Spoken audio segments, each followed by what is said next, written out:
Aujourd'hui, je viens faire un point avec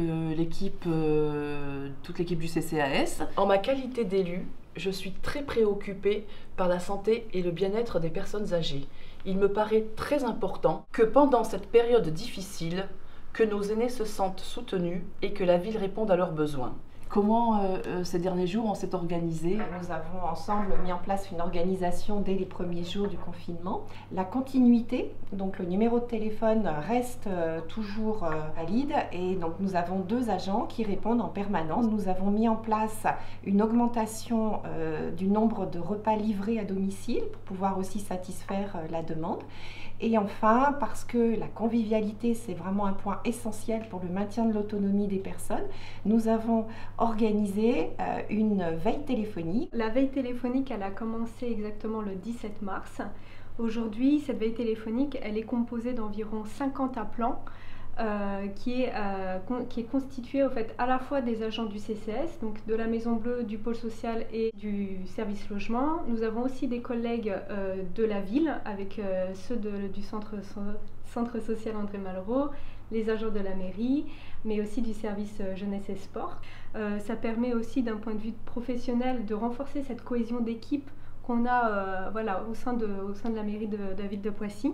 Mais nous avons aussi des bénévoles de la réserve communale et 19 élus qui participent à cette veille téléphonique. Avec vraiment l'objectif derrière d'être dans un échange de convivialité, de lutter contre l'isolement et s'assurer qu'il ne manque de rien. Des besoins de courses, des besoins par rapport à la pharmacie, des besoins pour avoir les attestations de sortie, mais aussi de maintenir le transport vers les rendez-vous médicaux si nécessaire. Nous avons eu l'occasion aussi de répondre à des besoins de seniors qui n'étaient pas forcément connus de la Maison Bleue.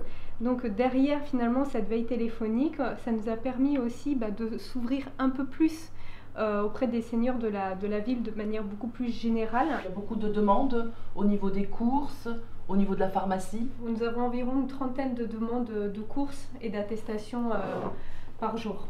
Depuis le début de la veille, on en est à 4667 appels. Ça demande aussi une organisation.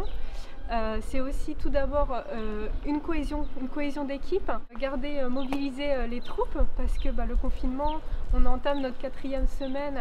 C'est nécessaire que tous les appelants puissent se sentir motivés et qu'ils aient envie de participer pleinement à cette veille téléphonique.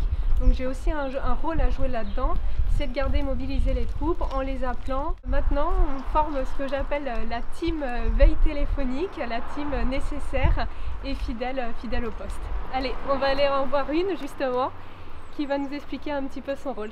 Allô. Oui, coucou Elisabeth, c'est Marie-France. Je reviens aux nouvelles pour savoir comment que ça va chez toi. Bah oui, j'ai fait un message aussi parce que je voulais savoir tout où tu allais. Ben ça va, merci. Et chez toi, ton mari, comment il va? Depuis que tu as commencé la veille téléphonique, tu appelles combien de personnes par jour environ? Entre 16 et 20 personnes. D'accord. En sachant que je reste beaucoup de temps à parler avec mes aînés que j'adore. Est-ce que tu rappelles quand même les consignes de sécurité, les gestes barrières? Tout à fait. Voilà. C'est là. Ah, le petit set de table qui voilà. a été exactement. Avec ça, on n'oublie rien pour ainsi dire. Sylvie, en fait, je voulais savoir comment ça se passe au niveau de la RPA, comment vont les résidents, comment se sont organisés, la livraison du pain, les courses. Avant même le confinement, nous avions mis en place toute une organisation pour à la fois informer les résidents tous les jours sur les gestes barrières, s'assurer qu'ils sont respectés. Nous avons mis en place une organisation pour qu'il n'y ait plus de collectif au niveau de la restauration, au niveau des animations. Donc pour la restauration, les repas sont portés à domicile par les collègues, que je remercie vraiment.